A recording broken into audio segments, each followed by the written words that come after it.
Hello and welcome to Feminine Success Secrets, the place women come to become powerfully feminine. I am Candice Oneida. Today I wanted to delve through some great questions coming through from subscribers. Amanda Jenkins asks, I'd love to hear more specifics about what creating space looks like in dating. I've enjoyed your videos. And a second question by Prodan Alexandra. Great video, Candice. I would really love if you could explain more on how we as women can create space for the masculine to come. Now, I'm going to title this video, How to Transition from Work to Being in a More Feminine Space.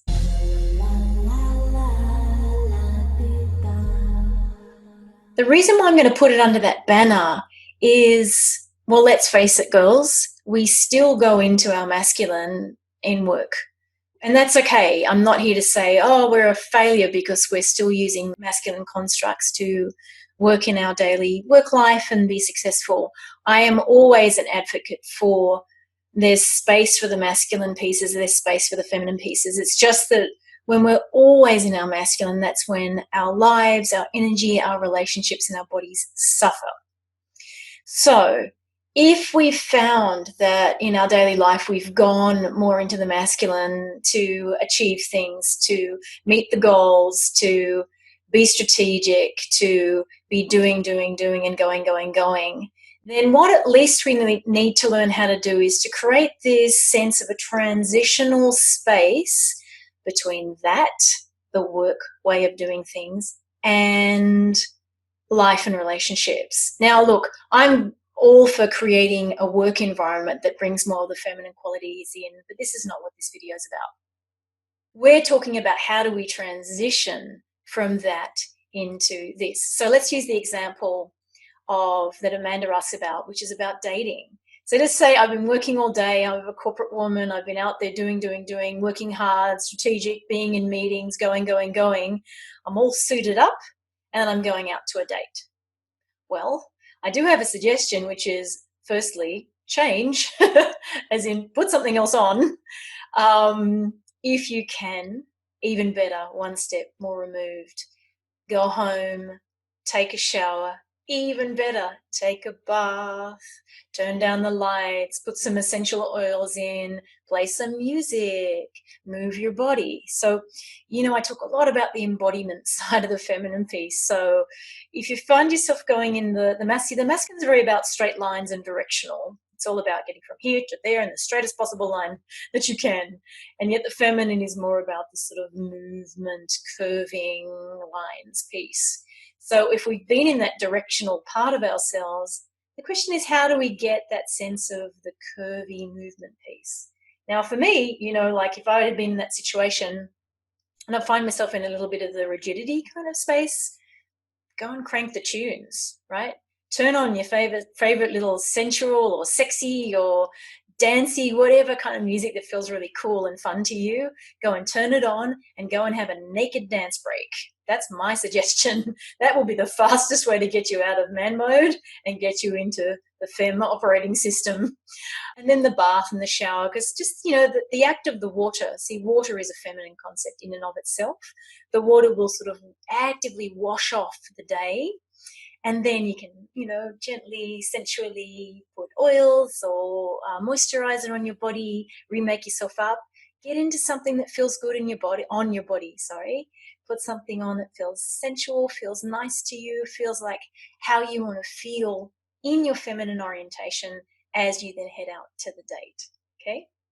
Now, we could say the same with regard to the question for Alexandra, which is, how do I become more feminine and how do I attract the masculine? Well, it's really the same answer there. Now, it's a very different thing if you're in the dating sphere and you're trying to attract a very masculine man. I made a video recently where I had to just sort of call it out, which is, I'm sorry if you turn up to the date in your dude and that man's not looking for a dude, but he's looking for a very feminine, strong feminine counterpart. Whether he knows it or not, he's turned off by that. There's no space for his masculine. And he wants to be able to be matched and met by your powerful feminine in order that he can be allowed to and given permission to be in his strong, powerful masculine. I speak a lot about polarity, and when I speak about polarity, it's not in the context of creating polarization or separation. It's the understanding of the natural order of things. The natural order of things, of everything out there in the world, is a polarity between masculine and feminine. It is the nature of the world. There's a polarity of masculine and feminine in the divine that we then embody when we're incarnated as a woman or a man. And so if you're a woman, which most people are that are listening to this channel, then you have an opportunity to really embody, what does it mean to be feminine? What does it mean to feel powerfully feminine? And what does it mean to fill up on feminine energy in this life, in this incarnation? Now, this whole channel is going to answer that question in all sorts of different little ways. It being YouTube, most of my videos are little, under 8-minute kind of videos. So jump on in there and have a look at my videos. I talk about embodiment. I talk about voice. I talk about inner values of the feminine. So if you're looking to learn how to dress differently or wear makeup, there's also a million other channels out there that talk about that. That's not what this is about. This is about the inner feminine. This is about plugging in, turning on, and turning up in your feminine power.